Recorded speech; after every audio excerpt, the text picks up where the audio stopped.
Hey, what's going on, everyone? I am back for another Slim Sports interview. And as always, I'm your host, Jay Slim. And joining me today is a 6 foot tall linebacker, where after a historic career with the Georgia Southern Eagles, is heading to the Power Five level playing for Nebraska in 2025, Marques Watson-Trent. What's going on, man? Man, what's going on, man? I'm excited, man. Thank you for having me. Hey, absolutely. I appreciate you for being on. You've had a great couple of years, the past couple of years, and no doubt going to continue that success at the Power Five level. Putting up some insane numbers that we'll get into, a lot of accolades. And I want to tell fans, viewers that are watching this right now, um, about all of your success throughout your career in a segment that I like to call Rewind and Recap. Going to rewind the clock and talk about some of these accolades that you've had. First off, past 3 years, 3 years straight all Sun Belt selection for the Georgia Southern Eagles, putting up over 100 tackles in each of those seasons. And 2023, Phil Steele actually announced you as an All-American honorable mention to his list. That's a great honor for a lot of players. And then this past season alone in 2024, you were named Sun Belt Defensive Player of the Year and followed that up. Hero Sports put you on their Group of Five All-American second team. So what you were doing on the field was catching people's attention. They were recognizing how good of a linebacker you are and how valuable you were with the Georgia Southern Eagles. And I mentioned before when I said those three straight all conference selections, 100 plus tackles in each of the last 3 seasons as one of the top guys in the country in that stat. Uh, how would you describe your ability to track down these guys with the ball, bring them to the ground so effectively year after year? First off, I just want to, give glory to my Lord and Savior. Wouldn't be in the position that I am without him. In terms of, tracking the ball, it goes a lot with one, effort, to the process beforehand. Everybody likes to see the game, but I believe those plays and everything that goes in it happens in practice. It happens in the film room. It happens in walkthroughs. And you got to commit to whatever your coaching is is putting forth. Like I try to do whatever best for the team. Like whatever the team needs me to do. If that's go out there and get 100 tackles, just go out there and get 100 tackles. If it's block a punt, I'm a block a punt. So I think it's a commitment to the team, commitment to the process. And, those things happen. Effort. I always love the game. Besides, whatever you get out accolades wise, I love the game. So running to the ball and those things, my father, instilled it in me early. So just a little bit of committing to the process and effort, honestly. Hey, there you go. And obviously, what you were able to do on the field helped your team to a whole lot of wins during your career there. In 4 of your 5 seasons, you guys were bowl eligible with 6 or more wins for winning seasons in those years. As a guy that has been with the Eagles for those past 5 years, how have you really seen this program grow and maintain that winning culture throughout those seasons? Yeah. When I came here in 2020, my freshman year was the COVID year, which was a hard time for everyone. Weird kind of season to have your freshman year, but I think one of the reasons why I wanted to commit to this university is the expectations that they have to win, and it's a championship mindset every time. Been through two coaching staffs, and they echo the same thing, which I love is to win. Win the day, win the moment, being in the moment and doing everything you can to go 1-0 in that week. I think that's have grown year to year to year. When Coach Helton came in, he brought a whole another level of professionalism to the sport and to the university, where now we're getting the resources we need to help with our process, and that helps with the outcome of winning. But and everybody buying in, I felt like we had some great leaders, great senior classes for the last 3 years, and that's another part of it because you go as far as your culture goes, and the culture is made by the players. So I've been fortunate enough to have some really great teammates that push and strive for those things as well, and those all those things combined is what really equates to winning football games. Yeah, and you talked about having those great leaders that set examples. You obviously were one of those leaders this past season, being a guy who the 2 years prior, 100 plus tackles, had another 100 plus tackle season this year, had 120 total tackles, 52 solo tackles, four forced fumbles, 7.5 tackles for loss. So you were producing on the field. Your teammates obviously looked to you as a leader. You were a guy that could force turnovers, get to the ball, get into the backfield, cover space wherever you needed to. I know you had some pass deflections as well, I believe. Uh, how would you describe your role this past season as that veteran guy, that leader, where you were asked to do a little bit of everything for your team? Yeah, coming in, actually had a new position coach with Coach Eubanks, who's done a tremendous job there over the past year with him. And they caught me, kind of brought me in early, and every year is different. No matter if you have the same coaching staff, if you have the same guys or not, every year is different, and your role changes. So they let me know that they're going to put a lot on me, especially with the green dot being introduced into college football that year. Um, those things kind of were already aware to me early on, so my job was to commit to the coaching and commit to the process, and being asked to either stop the run at a high level, stop the pass at a high level, and be able to get the quarterback down, is something that I was asked to do, and I take pride in being a leader. I take pride in doing whatever it takes to win for the team. So my answer to anything is always yes, because I understand this. I play the sport because it's the ultimate team sport. I don't play for individual accolades, individual awards. Truly play it. And I will honestly trade in any award that I have for a Sun Belt championship. I'm still upset about not leaving here without it. But yeah, I just I take pride in a lot of those things. Love the guys, love the people that I show up to come to work with every day. They put their all in it, and I do the same. And that's kind of really it. Yeah, and you talked about right there doing whatever you could to help your team win, being that big time guy. And to be that big time guy to lead by example, you have to make plays on the field, and you made a lot of them this past season. And I want to talk about some of them in a segment that I like to call "Make That Play." It's a pretty simple segment, a little highlight reel showing off some of your best highlights from throughout this past season. I went through your film, looked at all of your forced fumbles, tackles for loss, all that stuff. I have my top three right here on a list for your top plays this past season, in my opinion. But you're the guy on the field. You're the guy that's going at people headstrong, knocking them to the ground. What would you say was your top play from this past season? Mm. Top three are one particular play. If you just want to give one, you can give one. I've had guys give all three if you want. Um, that's tough. I would my favorite game that I've ever played, and I feel like some of my highlights were in is that Marshall game this year. Those two forced fumbles in the fourth quarter to kind of give us the inch to win that game. I think those two plays were probably the most memorable plays that I made, and I feel like those are my best plays. Also, the sack against JMU was big too. Going into the half, kind of gave us momentum in the big time game. So those three plays, I would say. Hey, well, honestly, I think you're looking at my list somehow because I have some of those plays on there. I do have one that you didn't mention that I'll get to in a sec, but that first one that I have is that sack against James Madison, Mhm. where you kind of had a little bit of delay to check out where the gap was. And once you found the gap, you went straight through. And I tell you what, when I watched it, I could see the quarterback get scared the moment that you came at him because you knocked him right to the ground for a big time sack to end the half.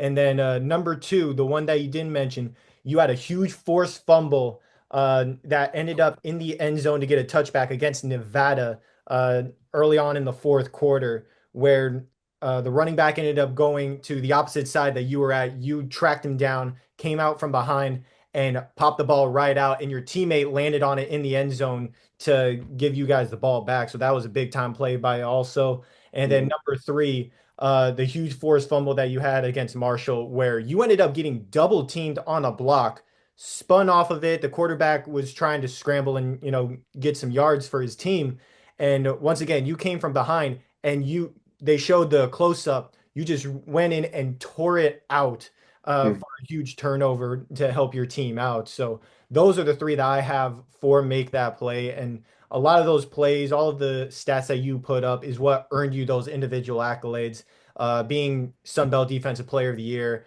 Group of Five All-American by Hero Sports. I know you said that you would trade all of that for a Sun Belt championship. I don't blame you there. You gotta love having those trophies for your team, but to get those individual accolades, it's hard for people to get them. You had 3 straight years of 100 plus tackles, and this is the first year that you're getting that Sun Belt Defensive Player of the Year award. So, what does it mean to you individually to earn those accolades? It means a lot. Man, it's a testament to the work. Really wasn't highly recruited out of high school. Had a lot of opportunities, but not a lot of opportunities to play at the FBS level. So a lot of doubt. Undersized linebacker. 5'11", 225, whatever you want to call it. Just a lot of belief in myself, though, and got a lot of people around me, my family, from day one, who believed in me. So I kind of like to look at the positive more than the negative. I like to kind of prove the people, right rather than trying to prove people wrong. It's just a testament to a lot of hard work. It's a blessing beyond anything because I know I didn't make all the right decisions. And, one of the biggest decisions that I made right was put my faith in God. He's out there every game, all those crazy plays, those crazy moments. I know he had a hand in it. So I'm grateful for that. Great teammates, great coaches. Can we kind of a lot of these awards are individuals, but you can't make a tackle without your three tech taking on a double team or your shade taking on a double team. So it's a commitment to everybody. I kind of like to salute everybody for those awards because I know it's not just me out there. Yeah, and yourself as well as the teammates that you're just giving a lot of credit to, you guys ended up making it to 3 straight bowl games each of the past 3 seasons. Head coach Clay Helton, I believe he was hired 3 seasons ago as well, so he's helped lead you guys to those 3 straight. How would you describe his coaching style to where he was able to come in and continue the success that Georgia Southern is known for having? He's a pro. He's a great, great person, great human being, and a great coach beyond measures because he stands on what he says. He stands on what he believes in, and he gets us all wanting to, run through a wall for him. And he demands a lot, which you should, especially if you want to win games. The sport that we play is a demanding game. But he holds everybody to the standard. He hires, his coaching staff is one of the best in the country to me. Just to be the way they care and the way they handle their business and they execute at a very high level. I think he changed it. I think he's going to be here for a while because the things that he done even outside of football. And I'm just happy to see it. I wish I was being able to be a part of it in one more year. But things happen individually where you have to make some tough decisions. But they're going to be great for the years to come. Yeah, and I know you have a lot of love for that program. Obviously, being there the past 5 years, helping them to those bowl games, all of the numbers that you put up for them, all of the wins that you guys got with your teammates. What has it meant to you to have had this 5 year career with Georgia Southern? It means everything. This place is, the first program that really truly believed in me. The first program to, make a man out of me. When you come here as an 18-year-old, leave as a 22-year-old. Um, It's a lot of changes that a lot of things that you go through, a lot of challenges, a lot of adversity, but a lot of love at the end of the day. This place is home. This place will always be home. I have my degree. I found my girlfriend, soon to be wife here. This place giving me everything. I truly, believe in this place, and the way they, brought me in with open arms. I'm from Pittsburgh, Pennsylvania, man. I'm not from Georgia whatsoever. But really, being able to come here in Statesboro, Georgia, and really find a home, it means the world to me. Hey, that's awesome for you, man, that you've been able to have that great career. And now you're heading to the Power Five level, heading to the Nebraska Cornhuskers in at the Power Five level. So you're going to be on national television, every single game. You're going to have a whole lot of scouts at every single game checking you guys out. What made you decide on Nebraska specifically? Because I know when you entered the portal, you had a lot of Power Five conferences teams hitting you up. What was it about Nebraska that really stuck out to where you wanted to join their program? Similar to Georgia Southern, the people. The people that I got in contact from Nebraska were, above the rest of the people that I were talking to. I believe in committing to not only the program, the football, and all those things, but a relationship that you have to have with the people that you're going to be surrounded by.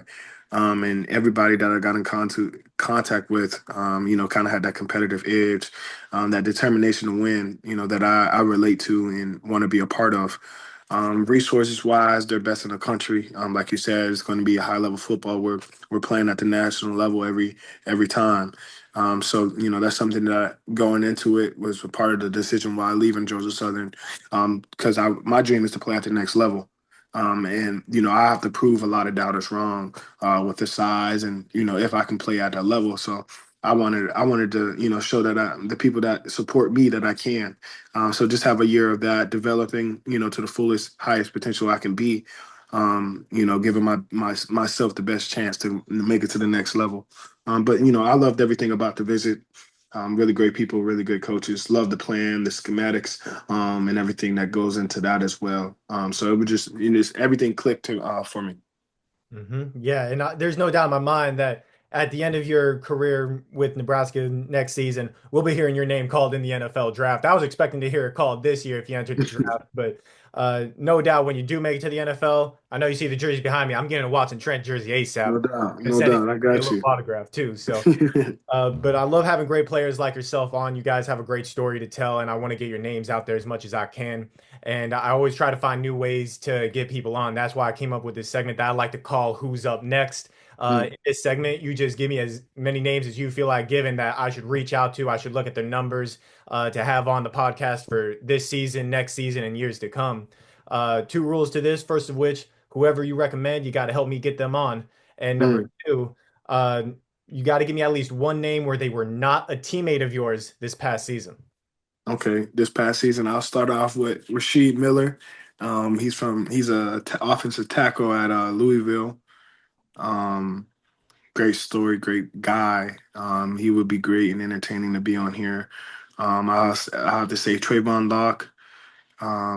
He played D tackle with me here. How many names you said I can? I can name as many as I want. You can give me as many as you want. All right, I'm gonna do Davion Gilmore, Justin Rhodes. Give me Jalen Johnson. Give me Jalen White. These are all Georgia Southern alum. Oh yeah, Derwin Burgess. I recognize the Jalen White name. That's for sure. Yeah, yeah, you got to get Jay White on here as well. Seth Robertson played for App State corner. Great friend of mine. Anthony Fieldings from Alabama A&M. He'll be a great person to get on here as well. Great story and everything. Tui Brown, UConn linebacker. He had a great year this year. He from the crib. That's all I can think of right now. Hey, those are all great names right there. Mark Robinson too. Mark Robinson, he's a linebacker for Georgia Southern as well. That's it. All right, there you go. Hey, I'm going to be looking at all their numbers. I'm going to be asking a whole lot of them to come on for sure. So I'm going to be needing your help to get them on. I And got you. there you go, man. And that right there, that is who's up next. And I love the confidence that you had when saying their names. And now that we've talked about who's up next, we got to talk about what's next for you. Obviously, you're getting ready to have that one season at the Power Five level playing for Nebraska in the Big Ten. What are you looking to do during this offseason to really get ready for that Power Five level? Yeah, I have to. I believe I have to turn it up. I believe there's a level that I haven't reached just yet. That I'm excited about striving for this season. I've always been a believer of working hard, but I've always tracked what I've did so I can outwork that. I have a plan. I have a mindset, to be successful, be consistent. This off season, I'm excited to be around my teammates. I know I'll learn and grow from them as well, and also teach a couple things. I'm an older guy now, so love to be able to pass off the Patan. Love to see people succeed regardless who they are. So excited about this new opportunity, new challenges.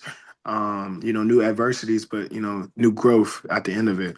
So I'm pumped, man. I'm ready to show the world who I am, and who I know I can be.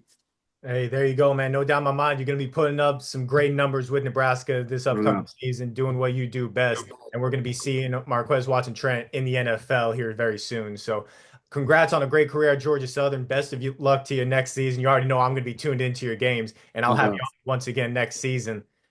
Keep doing what you do, man. God bless you, and keep trusting the process, man. Man, I appreciate you. What you're doing is big time. Everybody doesn't have the ability to, have a platform to give to other people and show what you're doing is great, man. It's a blessing. I appreciate you for having me. And for all those, football players out there that's, really trying to get their name out there, you got to get in contact with Slim Sports. Hey, I appreciate that. Thank you so much, man. Appreciate you.